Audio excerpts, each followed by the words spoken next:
Olá pessoal, aqui quem fala é o professor Flávio Marçal de Matemática.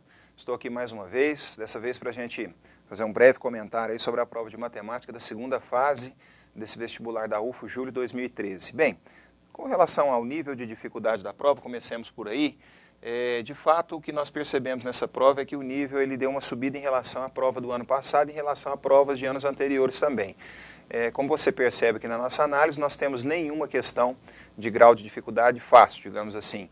Nós temos uma questão de nível médio e 3 questões de nível difícil, ou seja, foi uma prova que puxou realmente o nível muito para cima. Nesse quesito, então, foi uma prova um pouquinho desequilibrada e possivelmente uma prova pouco seletiva, exatamente porque nivelou muito por cima. Então, mesmo aquele candidato que estudou bastante, ele fica um pouco prejudicado por esse grau de dificuldade que essa prova apresentou, principalmente com relação à extensão da prova. Se você acompanhar no site as resoluções das questões feitas pela equipe de matemática aqui da escola, você vai perceber que, em geral, as questões tiveram resoluções muito extensas. Isso também acarreta um grau de dificuldade maior na questão, por causa do fator tempo, obviamente. Só para a gente entender direitinho essa prova, nós tivemos aqui uma questão que já era esperada, né, envolvendo função do primeiro grau, função do segundo grau e função composta. É a primeira questão da prova, nós trabalhamos muito bem isso na nossa semana de revisão aqui no pré-vestibular. Nós tivemos uma questão de sistemas lineares, também já era esperada, foi comentado hoje na aula de véspera.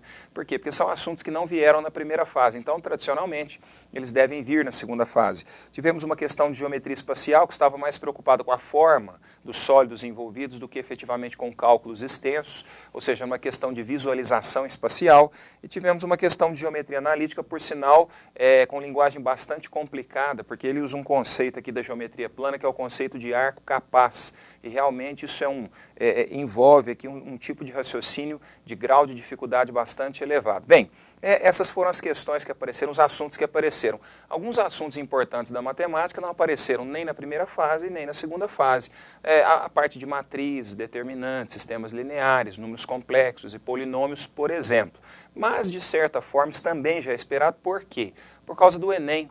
Nós percebemos nas provas, nas últimas provas da UF, que há uma tentativa de se imitar as questões do Enem, embora isso não seja realmente efetivado, mas há uma tentativa. E mesmo em questões discursivas, que tem nada a ver com o Enem, essa tentativa ela ainda continua, e nós sabemos muito bem que no Enem a frequência desses assuntos é nula ou praticamente nula. Isso acaba também refletindo no vestibular aqui da UF, ok? Com relação à abordagem de conteúdo, eu já até comentei aqui, as 4 questões são de conteúdos de matemática, exclusivamente de matemática, e quem não tiver uma boa leitura, uma boa carga de conhecimento matemático, simplesmente não faz essa prova. A pessoa deixa a prova em branco, sinceramente, porque necessariamente ela tem que dominar muitos conteúdos de matemática, senão não faz. Não adianta o candidato ter uma boa leitura, vamos dizer, da língua portuguesa apenas, uma boa interpretação de texto apenas, sem o conteúdo matemático ele não faz essa questão de forma alguma, tá?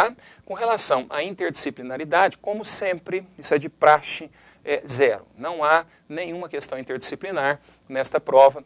A única disciplina que aparece em todas as questões é a matemática exclusivamente. Como eu sempre digo, há uma tentativa, de certa forma, ele até conseguiu nessa prova de segunda fase, de contextualizar certas situações matemáticas no dia a dia do aluno, mas isso, de fato, não tem a ver com interdisciplinaridade. Contextualização é uma coisa, interdisciplinaridade é outra, o que não houve nessa prova aqui, ok?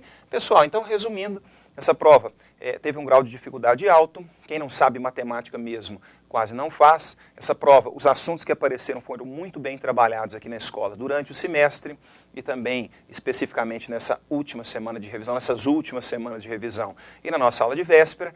E em geral, apesar do grau de dificuldade alto, nós temos a sensação de dever cumprido, temos a sensação que o nosso aluno, embora observe essa prova e perceba que ela tem um grau de dificuldade alto, repito mais uma vez, vai se sair muito bem e vai sair na frente dos concorrentes dele com certeza, tá bom? Então eu quero deixar aqui o meu abraço, o meu desejo de umas ótimas férias e vamos seguir a vida aí que estamos na UFO, se Deus quiser. Um abraço.